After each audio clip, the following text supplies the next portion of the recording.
नमस्कार दर्शक बंधु जय जगन्नाथ आपणकर प्रिय केदार गौरी अच्छे किसी जबरदस्त सीन आशा करुच्ची आज प्रोमोटी आपण मानक निश्चय भल लगे। दर्शक बंधु माधवी घर परिवार समस्त को गोटे गहना लुचई रखि से नेकलेस को नहीं से कार रे जाऊे किंतु केदार माधवीर पीछा करुवे। माधवीर कार रे काचरे से देखिबो जे केदार तंगर पीछा करुछि आउ माधवी बहुत टेंशन रे आसीजिबो। एबेटे केदार माधवीर पीछा करू करू माने माने कहूथिबो प्रकृत रे यांक पाखरे एमिति कोन अछि जेउडा से समस्त को लुचाउछंती।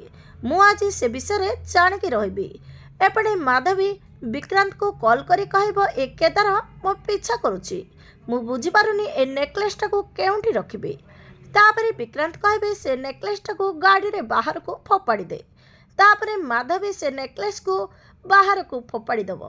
हेले दर्शक बंधु कौन केदार ए विषय रे किछि जानि परिबो से नेकलेस कौन केदार को मिलिबो आपण मानको कौन लागुछि कमेंट माध्यम रे निश्चय जणांतु। आगो को ई सीरियल रे कौन नुआ ट्विस्ट आसीबो देखिबा पई जमार भूलंतुनी। आज राति 8:30 रे आपणकर प्रिय सीरियल केदार गौरी।